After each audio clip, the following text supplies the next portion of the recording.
Big boss ഹൗസിൽ നിന്നും ഇത് അപ്സര പുറത്തായിരിക്കുന്ന ഒരു വാർത്തയൊക്കെയാണ് ഇപ്പോൾ പുറത്തു വന്നുകൊണ്ടിരിക്കുന്നത്. അപ്പോൾ ഇന്നത്തെ വീഡിയോ ഭാഗത്ത് നമ്മൾ പങ്കുവെക്കാൻ പോകുന്ന ഈ ഒരു എവിക്ഷനെ കുറിച്ചാണ്. അപ്പോൾ വീഡിയോ ഇട്ട് പോകുന്നതിന് മുമ്പായിട്ട് അതുമായിട്ട് ചാനൽ കാണുന്ന സുഹൃത്തുക്കാണെങ്കിൽ ഏറ്റവും പുതിയ ബിഗ് ബോസ് അപ്ഡേറ്റുകൾക്കായിട്ട് ഇപ്പോൾ തന്നെ ചാനൽ സബ്സ്ക്രൈബ് ചെയ്ത് നോക്കുക.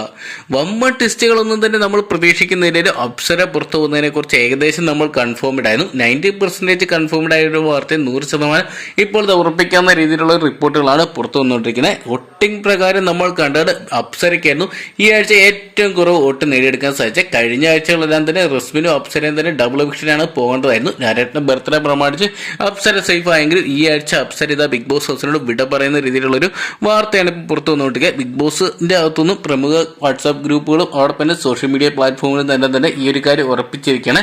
അപ്സര ബിഗ് ബോസ് ഹൗസിനോട് വിട പറഞ്ഞു എന്ന് തന്നെ. എന്തൊക്കെയാണെങ്കിലും എവിക്ഷന്റെ ഷൂട്ടൊക്കെ ഇതിനോടൊപ്പം തന്നെ നടന്നു കഴിഞ്ഞിട്ടുണ്ടെന്നാണ് നമുക്കറിയാൻ സാധിക്കുക. അപ്സര ബിഗ് ബോസ് ഹൗസിൽ നിന്ന് പടിയിറങ്ങി എന്നുള്ളൊരു വാർത്തയും കിട്ടിയിട്ടുണ്ട്. എന്തൊക്കെയാണെങ്കിലും നാളെ തന്നെ അങ്ങനെയാണെങ്കിൽ അപ്സരയെ നമുക്ക് ലൈവിലൂടെ കാണാൻ സാധിക്കുന്നതായിരിക്കും. അപ്സര പുറത്തു പോകുന്നതിനെ കുറിച്ചുള്ള നിങ്ങളുടെ അഭിപ്രായം കമന്റ് ബോക്സിൽ നമുക്ക് വീഡിയോ ഇഷ്ടപ്പെട്ടെങ്കിൽ ലൈക്ക് ചെയ്യാനും ഷെയർ ചെയ്യാനും ഏറ്റവും കൃത്യമായിട്ടുള്ള ബിഗ് ബോസ് അപ്ഡേറ്റുകൾക്കായിട്ട് ഇപ്പോൾ തന്നെ ചാനൽ സബ്സ്ക്രൈബ് ചെയ്ത് നോക്കാം.